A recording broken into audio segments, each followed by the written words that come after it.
The following program may contain coarse language, violence, nudity, mature subject matter, or scenes which may not be suitable for all viewers. Viewer discretion is advised. All Hit Radio.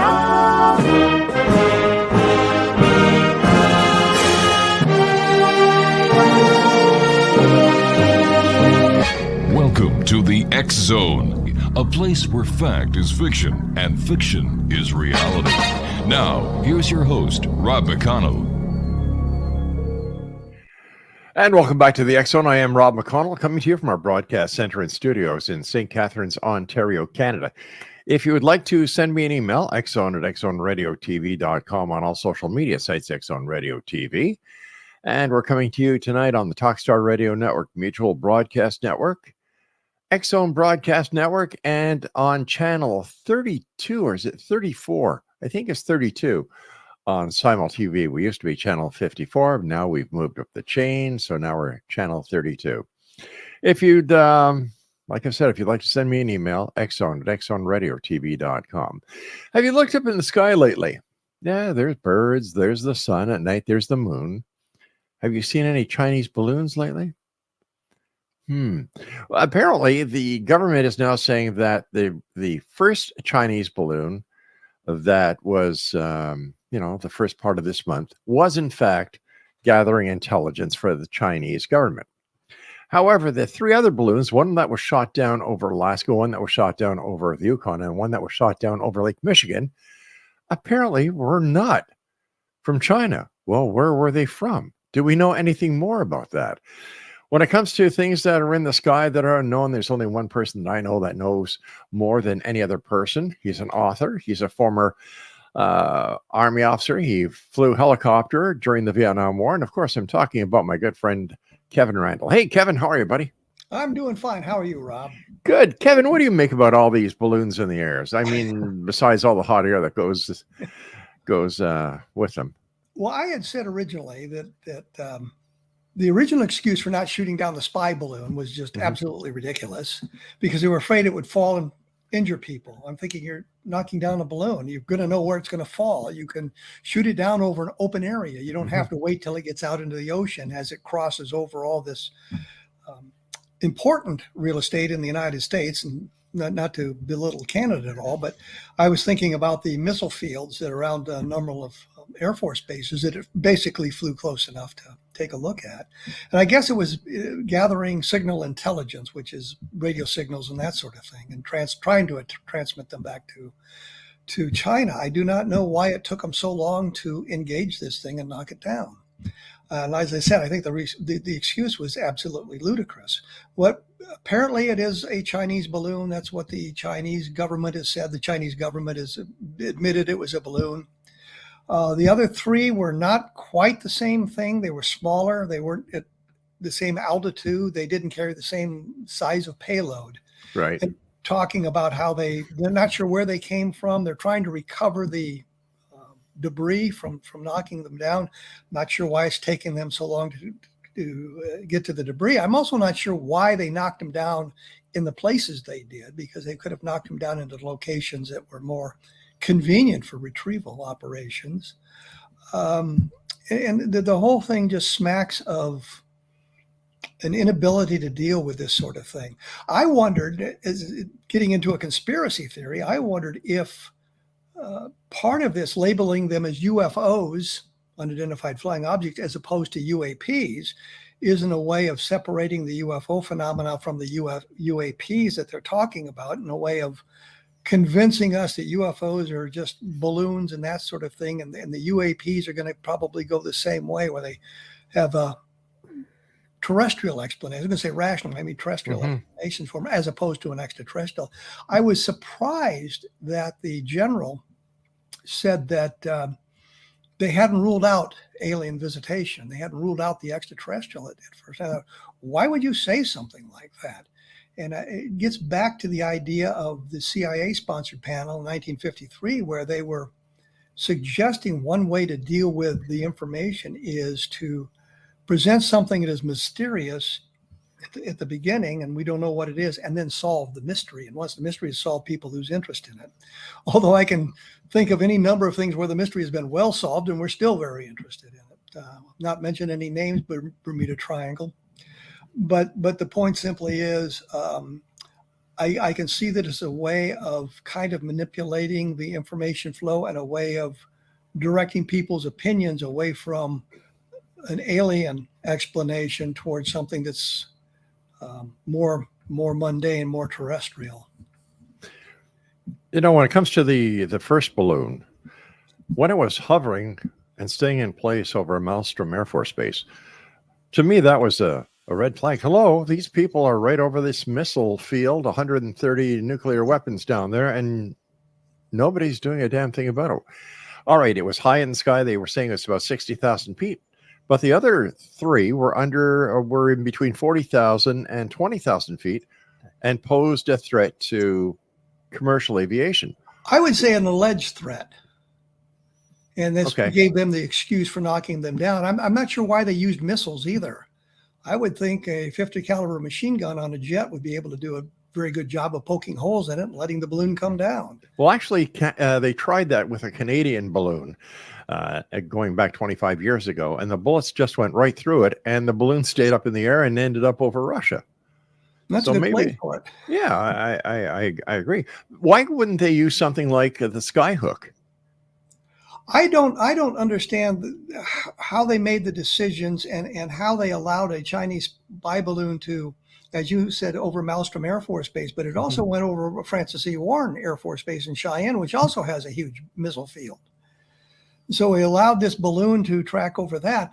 I was thinking that with satellites, you can pretty much see everything you want to see on the ground. There's really no reason to send a balloon over to gather that information photographically. But if you're looking for radio signals, well, that's a whole different kettle of fish. So I think that might be part of what they were doing was gathering signal intelligence. What are we talking about? How do we gather this kind of information and pass it on? So I just don't understand the whole thing. The idea that, well, they were at 20,000 feet or 40,000 feet, so they were a hazard to aerial navigation. But weather balloons are up all the time. They launch them from around, I would imagine they launch them in Canada and Mexico and South America. They launch them all the time to gather weather data, and it doesn't present a hazard to aerial navigation because they're small enough, and I guess they're easier to see for some reason. I don't understand the whole thing. The other thing I wanted to say is the idea, when I was doing a lot of research into some UFO sightings that dealt with radar, what I learned was the military radars are set to discriminate. They don't display everything they detect if it doesn't fall within certain parameters. If it's too slow, if it's too low, if it's too fast, it's not displayed on the radar screen. So when they say, well, we didn't have anything on radar, that's because of the way the radar, the algorithm for the radars is set. But the other side of that coin is also that you can change those parameters. You've got the visual operations going on, and I just don't understand why it took them so long to detect it. And there's talk about so many balloons having been flown over North America that haven't been detected or were detected and the information didn't make it up the chain of command. So there's a lot of things that need to be answered here about that. I was also going to say, the other thing I was going to say is our stealth technology kind of rendered the radar argument moot, because we can build an aircraft that has a very small radar signature so that it's very difficult for them to detect. I understand that there were also records found that these balloons were also seen over America during the Trump administration, and nothing was done about it. Well, President Trump said that he knew nothing about it. And I think this was something that was dealt at a lower command level. It's just a balloon. Who cares? And I think that's part of it. But they went back and they were looking at some of the older data they had, and they determined, well, this must have been a balloon or one of these kind of balloons. And I also wondered about the command responsibility. How far down the chain does the ability to detect these things and to ignore them exist? They look at it and say, well, it's just a balloon. We don't have to worry about it. And that doesn't get communicated up the chain of command. The reason this the first balloon, the Chinese balloon, got communicated up the chain of command is because I guess somebody spotted it. News media spotted it in over Montana, and they got concerned about it. That kind of blew it up into a story. Well, what's going on here? What's this all about? China is claiming that the United States frequently sends over intelligence balloons over China. No, I think this is just a push because they've actually been caught with one of their balloons over the United States. But why, with all the technology we have today, would balloons be so necessary? Well, that's another good question. I don't have an idea why they would have to do that, because I think the satellite technology that is available would be able to do that sort of thing. And of course, being much higher, would have a wider area that they could cover that way. I don't understand why they would be using a balloon to do this sort of thing, especially if it gets caught. I will also acknowledge, if the United States has sent balloons over China, who cares? I mean, it's everybody spies on everybody else. I imagine we're probably spying on Canada. So that's all right. We're spying on you too. Yeah, well, there you go.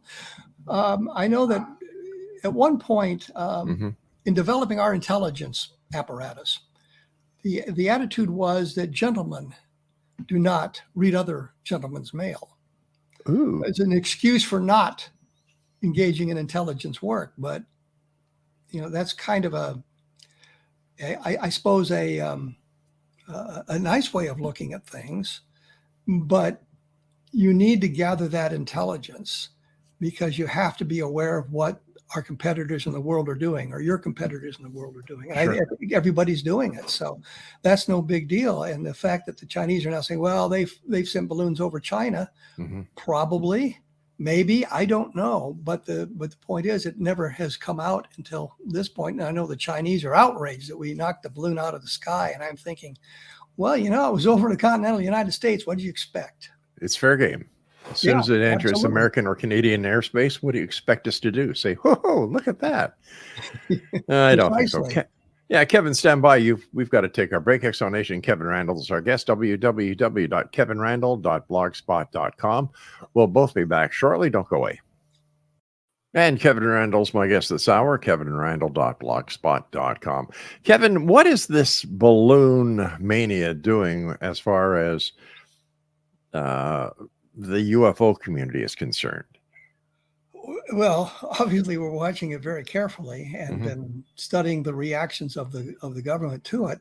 I look at it from that point of view, being in the UFO community. What does that mean to our research, and what it reveals to us in the way of the abilities of the government to gather data from various sources? And it suggests to me that we have an inability to gather certain data. And we also have an inability to get that data up the chain of command to an arena in which it'll be of some value. But as I said earlier, I think I look at it as a way of separating the UFO phenomenon from the UAP phenomenon. And so they can belittle the UFOs to get us not interested in that anymore. And then suddenly we have the UAPs, and that's all terrestrially based. And now we have no UFO mystery, no extraterrestrial component to it, without having to explain some of the sightings that are virtually inexplicable under today's technology, which is not to say sometime in the future we won't figure out exactly. Right. Well, I just wonder if we're not attempting to separate the two phenomenon from one another, and we can belittle the UFOs and deal with the UAPs. And once we solve that mystery of the UAPs, then the whole thing is solved. It's a way of dividing, I guess, our attention and eliminating what they see as a potential problem. In your opinion, is there a connection between what we've seen over the past couple of weeks and what the United States Navy came across with the Tic Tacs? That's what I'm thinking too, that some of this is going to be explainable by balloons and that sort of thing, sort of the surveillance of our military exercises and our military capabilities. And I wondered about that. And it seems that in some of the documentation released recently, and I mean in the last few days or a couple of weeks, that they've changed the attitude. Well, we had 144 events and we were only able to solve one, but now it seems that they've solved a whole bunch more, and it comes down to drone surveillance and balloon surveillance and other terrestrial explanations. So they're kind of working that way around, and I'm wondering how it is that they didn't know that before. I mean, when one of the Navy videos came out that showed the pyramid-shaped object, Right. paragraph-shaped object, a pyramid-shaped object, there was a guy who posted a video on YouTube, and he had hooked on his cell phone camera up to night vision goggles and pointed it at the sky and got the same kind of image, suggesting a technological glitch in the video of the pyramid-shaped object. In other words, there was a terrestrial explanation. It had nothing to do with an object in the sky. It had to do with some kind of electrical miscommunication, I guess is the best way to put it. And no one seemed to pay much attention to that. I think that they're saying that the initial films that were released, the initial videos that were released, are now explainable in the same kind of way, that there was some kind of technological glitch and the pilot wasn't seeing things outside the aircraft, but was seeing it on the heads-up display, which should be an electrical device, kind of like a TV. You know, you're seeing it on TV, and if you look outside, what you see outside is somewhat different. So I think they're moving in that direction. I don't know why it's taking them so long to get there. I guess suppose the other thing is, when it all first broke, the attitude was, we don't care. And Congress mandated, well, we want to know what's going on. And they said, well, we'll give you something in 180 days. We'll get something out in 6 months. And as the time came near, they hadn't done anything. And then they realized that there was an interest in this report that they had promised. And they threw the thing together, and we got that ludicrous 18-page report that was like a bad high school report, telling us absolutely nothing. And that's the way it's been all along. We get absolutely nothing from the government on what they're finding, even though they claim great transparency. They seem to be looking away from, I don't want to say the experts, but I mean people like me in the field, the UFO field, that could give them a good historical perspective, which I think you kind of need if you're going to study this sort of thing. Not just come on to us, well, the UFO phenomena began in 2004 with the first of the videos taken, or the first of the sightings reported. We need to look at the entire history of the UFO phenomena and see what's going on.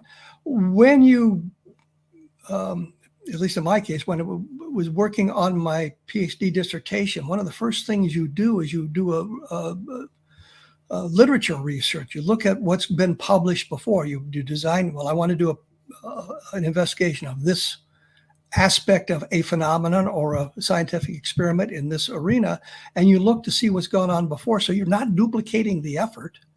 You're building on that. And if you find out it's been done before, then you modify your study, or you modify where you're going to go. And it seems to me that the government is looking at it and says, we don't care what went on before. We're going to start all over again. It's kind of like I always said is Twining 2.0, Twining be the general who ordered the initial investigation that began as Project Sign and eventually evolved into Project Blue Book. I mean, now we're at that point again. Well, we're going to design a project to investigate this stuff, but we're not getting any information out. And when you look back into the 1947, when Twining proposed this, and the beginning of Sign in 1948, it was the same thing. You got no information out, and that seems to be where we're going today. It's just another way of dividing our attention. And I don't know what spurred this. I was going to say, I don't know what spurred it, but I guess what spurred this was the release of those videos, and they were kind of caught with their hand in the cookie jar. It's a nice way of putting it. Is it possible that those videos were released because they knew that sometime later down the road, we were going to be faced with the problem we're being faced now with those three that were shot down, that there is no connection to China so far, or any other country so far, that they would have to come up with some excuse? I'm not sure that it was because they were looking to explain away balloons, but I'm thinking explaining away the UFO phenomena as a whole. I look back to the mid-1990s when there were a number of us investigating the Roswell case, and the Air Force's best move was to ignore us. And yet we forced them into a point of view where they decided they had to investigate and look and produce some kind of a document, which ultimately resulted in the Project Bogle explanation, which I cannot believe the news media now buys as the legitimate explanation, regardless of what the facts are behind that. But they successfully diverted attention away from the Roswell case and UFOs for a time being. And then it exploded back in 2017 with Leslie Kean's article in the New York Times. And this happens periodically. We get that sort of thing periodically. We can look at 1947, 1952, 1957, the late 60s, 67, 68, 73. These things come back. They're cyclic in nature. And then they're put on the spot to try to explain them. And that, I think, is what triggered what's going on today, plus the congressional interest. But then you have the congressmen and women quizzing the experts from the Pentagon, and they asked him about the Maelstrom case from 1967, where the one missile flight was shut down by some outside force. And one of the congressmen asked about that, and the two experts said, "Well, we don't know anything about that." One of them then admitted later on, "Well, yeah, I've heard of that." But the point simply is, here's something that was very important. It was a matter of national security. It doesn't matter what the source of the shutdown was, whether it was extraterrestrial or some kind of terrestrial mistake. A whole missile flight was shut down from the outside, which supposedly was impossible. You could not do that, and yet it happened. But is it up? Like, should the public know that certain things happen? Where does the line of national security fall into play where it's none of the public's business? Well, I would say troop movements, for example. When you're engaged in a combat environment, what the plans are and that sort of thing. What are you developing in the way of new military aircraft? Those all are legitimate secrets, but things that affect all of us shouldn't be relegated to a handful of people, bureaucrats, who jobs transcend administrations. You get a new president in, and he appoints the Secretary of State and all the cabinet members, but the people who are around in Washington, bureaucrats in the very high level, they're not subject to that kind of removal. They stay there forever, and they can control this sort of thing. So I'm thinking that part of it is protecting the turf. Part of it is when you say national security, part of it is just them protecting their turf, because there's things that are not critical to national security. The Maelstrom Air Force Base shutdown was critical to national security. You can understand that. Definitely. That's something that's good. But what do you know about UFOs? Why is that a matter of national security? Why can't you tell us what's really going on? And we can point to document after document that we've been able to access through freedom of information and the like that suggests everything is not as it's supposed to be. In 1967, when the University of Colorado and Dr. Edward Condon accepted the Air Force proposal to study UFOs, there was a communication that went from an Air Force officer to one of the members of the Condon committee saying, here's what we want you to find. There's no national security implication. Well, that was untrue. They wanted to say some positive things about the way the Air Force is conducting the investigation, and there was nothing of scientific value that could be learned from further investigation. And lo and behold, when you get to 1969, they say, well, there's no matter of national security. There's no reason to continue the investigation, and there's nothing of scientific value to be learned. But the Air Force did a good job. Well, that shows you the duplicity of what was going on in the UFO research. Now, it may have been just a few people with a skewed view of what should be done and what should be said. But the real point is that was a put-up job. It was not a scientific investigation. It was a job to do specific things, and it conducted that. In fact, Condon, and he was quoted in newspapers 18 months before the final report. He said he was in Corning, New York, I think it was. And he said, I'm just really not a fan of this UFO stuff, and I'm not supposed to come to conclusions for another 18 months, but there's really nothing here. There's nothing to look at. And you can take a look at that at the Condon Committee. I published it, and I published the quotes in a number of books with the source material. So you can look at the newspaper and say, did he really say that? And he really did. And so you've got a guy, the scientific leader, of the University of Colorado study saying there's nothing to it. I'm not supposed to find that yet. I'll find that later on. Now, I understand from a scientific point of view that when you go into research, you sometimes have a bias. You sometimes think you know what you're going to find, and sometimes you're surprised by the findings. But you're obligated in the scientific arena to publish the scientific data as it is revealed, as opposed to what you want it to say. And in the look at the UFOs, you can see that they are publishing what they want it to be as opposed to what it really is. Are the sightings and the shooting down of these objects, is this going to hurt the UFO community? Because a lot of people are saying, oh, we knew they were nuts all the time. It's just balloons. I don't think so. I think that who's going to be hurt is the government by the way they've handled this to this point, which is not the best way to have handled it. First, we're not going to shoot the thing down. We're going to let it transit the entire United States because we don't want the balloon to fall on somebody. And the next thing you know, they're shooting them down all over the place, which would be the Yukon in Canada and Alaska, and I guess one of the Lake Great Michigan, Lakes. yeah. All right, stand by, Kevin, or was it Lake Huron? One of the two. We're going to be back after this short break. Kevin Randle's my guest, kevinrandle.blogspot.com. I'm Rob McConnell. This is the X Zone. Don't go away. Welcome back. Kevin Randle's my guest, www.kevinrandle.blogspot.com.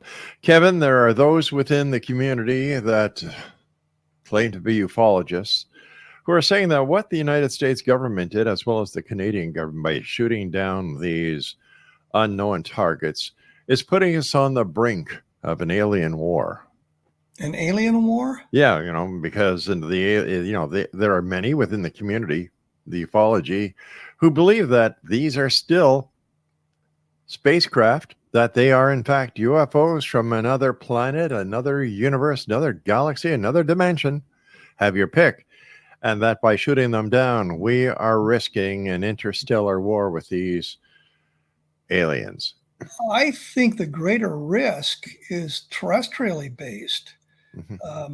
By shooting down these sorts of things. I worry about somebody accidentally shooting down an airliner or something like that could trigger us getting into some kind of real hot war, as opposed to where we are today. Yeah.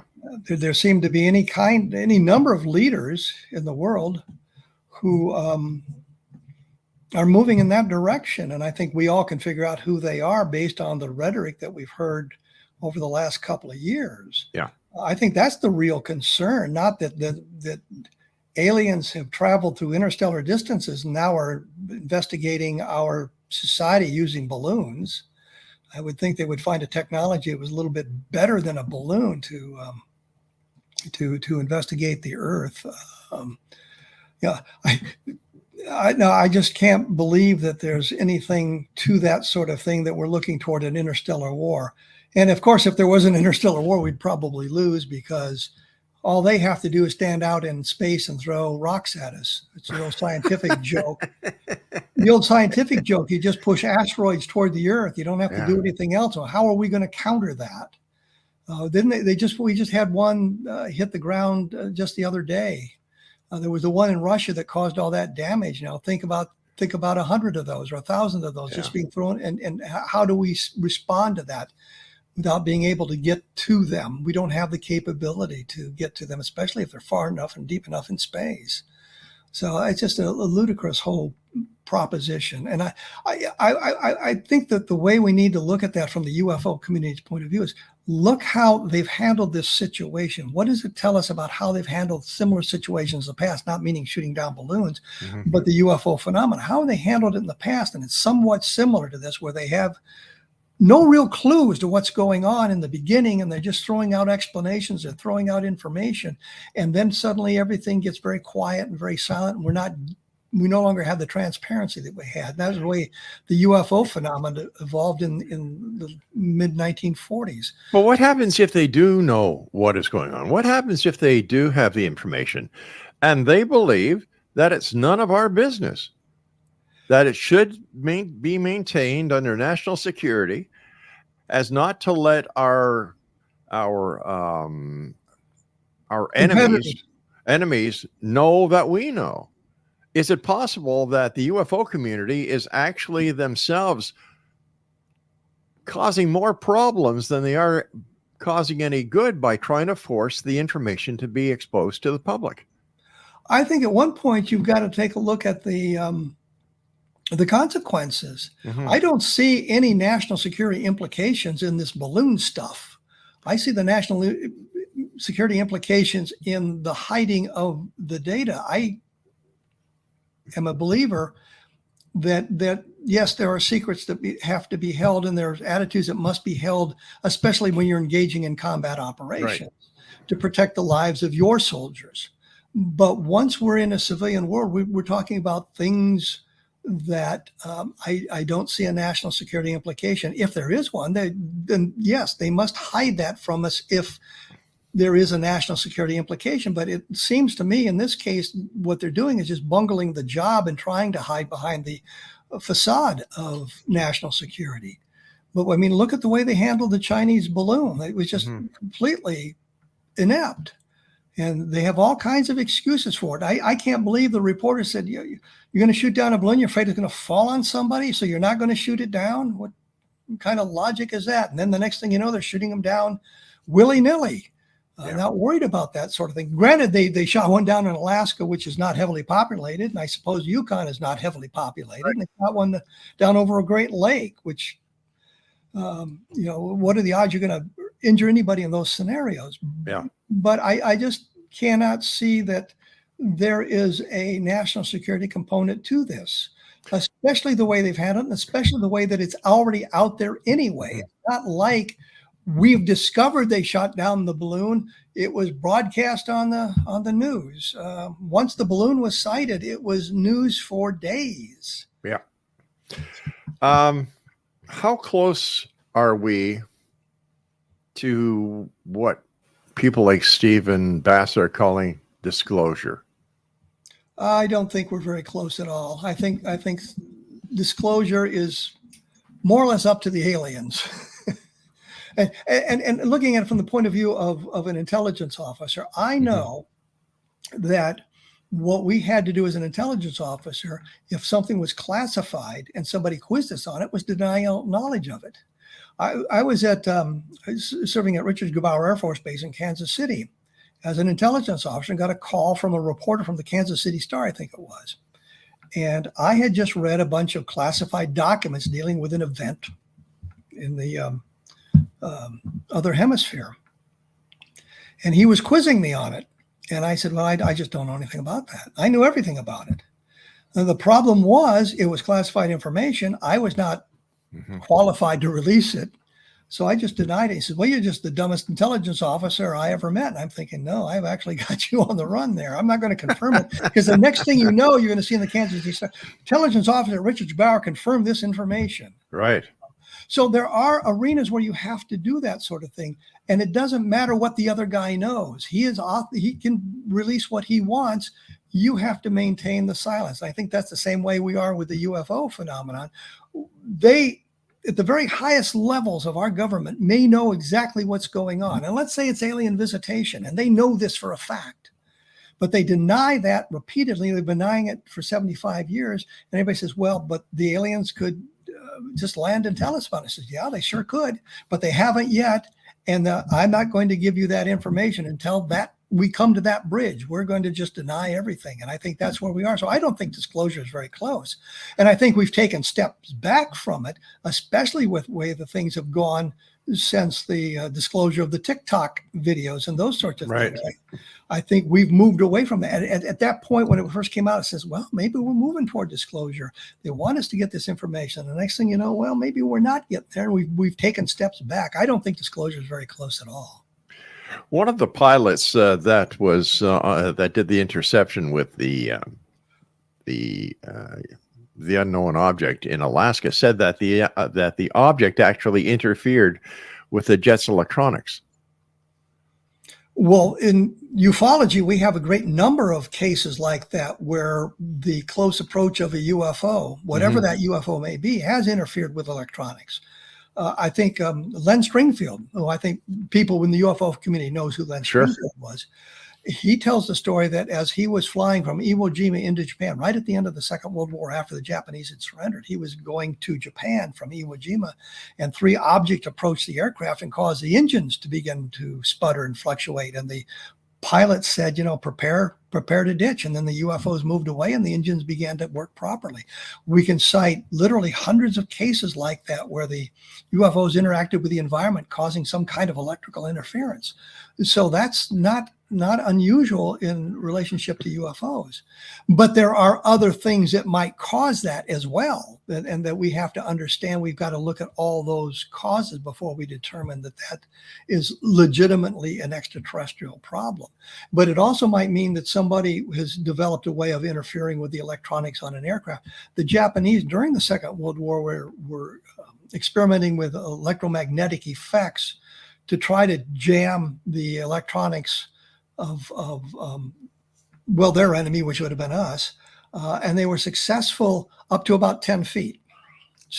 But it took a really powerful magnet to do it, and the logistics of creating that magnetic field were such that it just could not be developed into a weapon by the technology that existed at that time.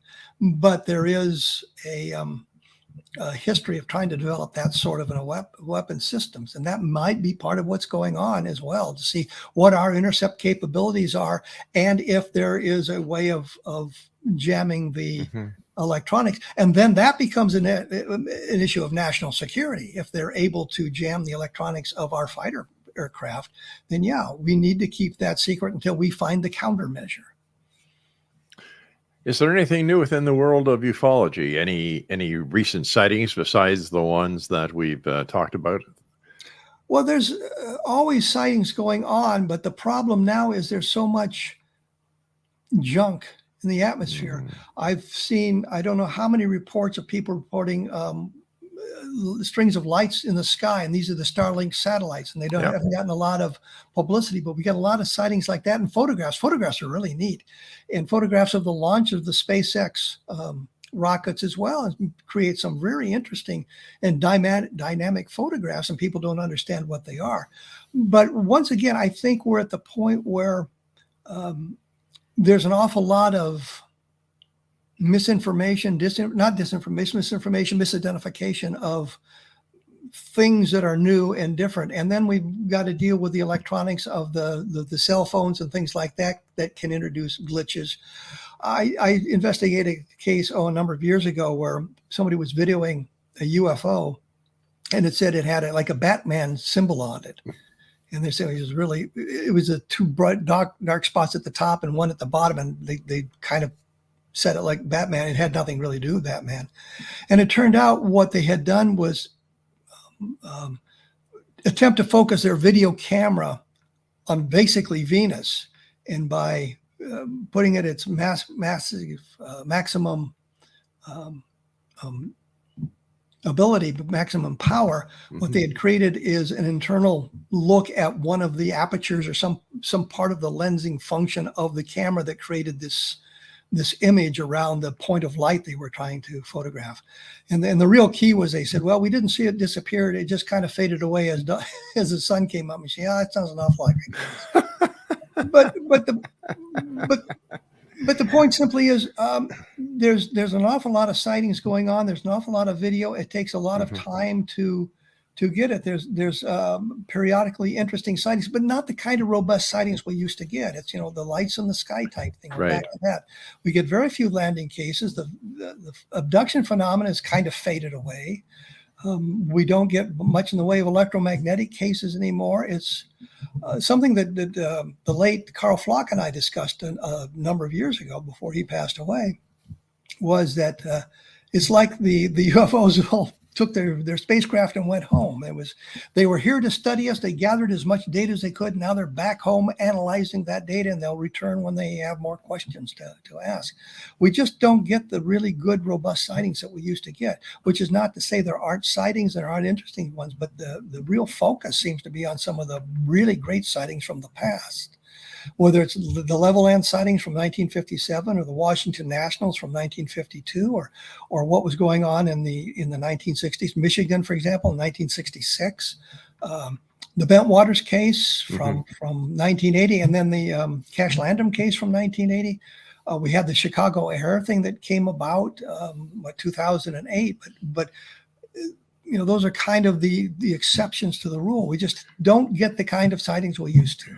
It seems as our technology improved, UFO sightings decreased. Credible ones. Well, I think the thing was, our technology allows us to identify some of the things that in the past were mysterious to us, and that's part of the problem. Part of it is most people are much more sophisticated than they were, and they understand what's in the sky around them. But we still get reports of Venus landing on the countryside and that sort of thing. Yeah. But we have to look at cases with multiple chains of evidence, which means that, well, we just don't have a witness. We have a witness and maybe a photograph and a radar track and maybe landing traces. We have like multiple chains of evidence we can investigate and see if one of those chains gives us a clue as to what was seen. And I think the investigations by the civilian community have become somewhat more sophisticated as well. Yes, we still get a lot of self-styled investigators who really don't know what they're doing, but we have a lot of people who understand that you've got to kind of go down every path and call it where the evidence takes you. So you take a look at a lot of the sightings and say, well, like I said, well, it faded away as the sun came up. Yeah, that would be Venus probably, as Venus set and that sort of thing. So you have to look at all of those sorts of things. But are we any closer than we were 75 years ago to understanding or putting some reason behind the UFO phenomenon? We're moving in that direction, and I think part of it's in the sophistication of the investigations. But we haven't had to deal with the government interference. And we can see that in the Air Force regulations, for example. If you have a UFO sighting in which you know the solution, then the local Air Force base was authorized to release that information. If they had no solution, then they had to direct their inquiries to the Office of Information, Secretary of Air Force Office of Information. So they kind of kept that hidden. As I go back through some of the case files with Project Blue Book, there's some 12,000 cases. And of those, they say, well, there was only 703 or 702 that we weren't able to solve. But some of the solutions simply do not work. I did a quick survey, and 4,000 of the cases are labeled as insufficient data for a scientific analysis. Well, that's not a solution. No. That's a dodge. And so you've got around half the cases that weren't explained. Now, when we go back and we look at that and gather additional data, we sometimes come up with an explanation. Well, that's really, this is the explanation for it. But we have to take a look at all of that sort of thing. And the other problem is you were fighting the government, whose stated mission in any number of documents you read in the Project Blue Book files was to deny everything and explain everything regardless of it. There's letters that say, well, a possible explanation becomes a probable explanation. A probable explanation becomes the explanation. You go back and you look at it and say, that simply doesn't work. That cannot be. The guy was looking in the wrong direction for it to be Venus, for example, something like that.